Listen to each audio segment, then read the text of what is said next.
Baik, pertama aku akan membahas mengenai coding percabangan dulu. Di sini aku menggunakan if else dan percabangannya. Nah, di sini teman-teman bisa lihat ya, sudah ada coding yang sudah aku buat. Di sini dalam fungsi main itu ada deklarasi variabelnya itu integer nilai. Nah, lalu di sini diminta pengguna untuk memasukkan nilai 1 sampai 10. Nah, jadi ketika di run itu, ketika kita memasukkan nilai 1, 2, 3, 4, sampai 10 begitu, ketika kita memasukkan nilai 1, maka nanti akan menampilkan nilai 1 adalah ganjil begitu. Lalu ketika kita memasukkan nilai 2, maka nilai 2 adalah genap begitu. Nah, di sini bisa dilihat untuk codingannya yang sudah saya buat.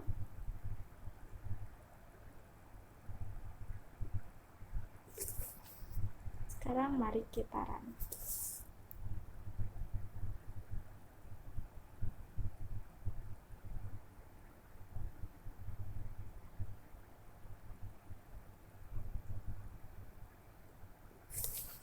Oke, sudah. Di sini coba masukkan nilai 1.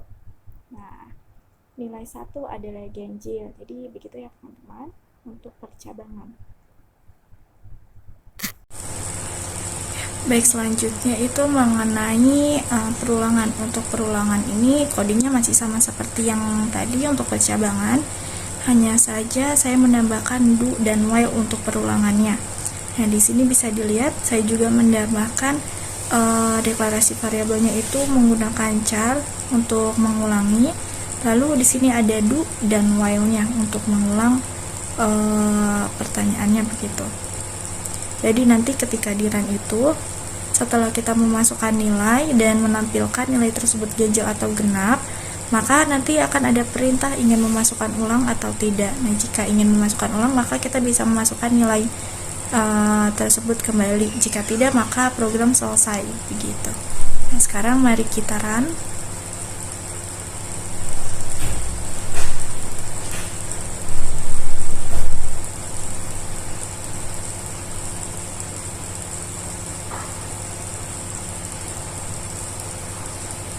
Oke, kita masukkan nilai 2, angka 2. Nah, di sini bisa dilihat nilai 2 adalah genap, lalu ingin memasukkan nilai kembali.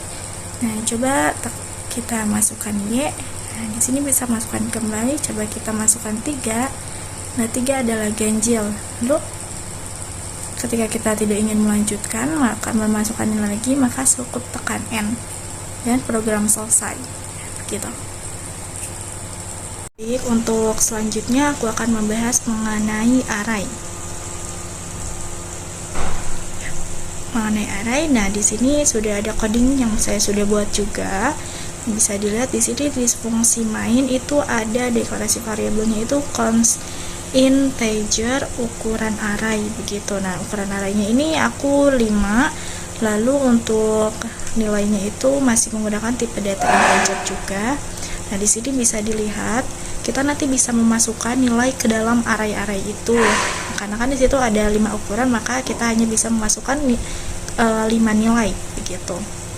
Lalu setelah itu nanti akan ditampilkan nilai-nilai array itu coding tersebut. Mari kita run.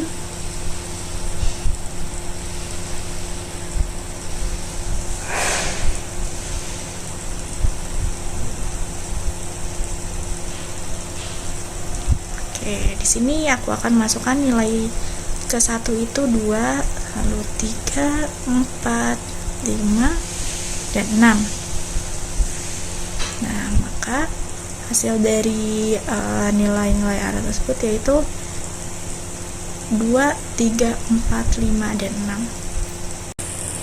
Oke, untuk pembahasan terakhir yaitu function. Nah, di sini sudah ada coding yang sudah saya buat juga ya untuk function.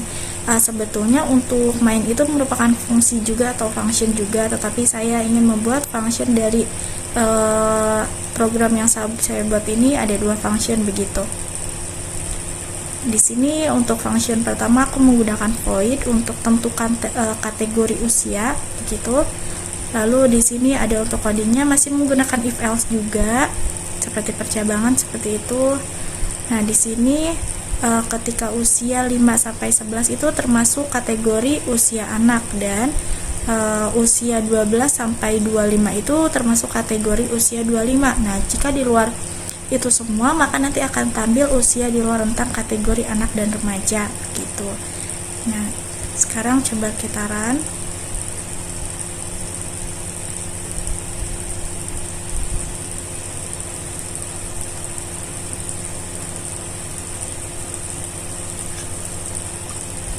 Oke, di sini kita masukkan usia 6 tahun.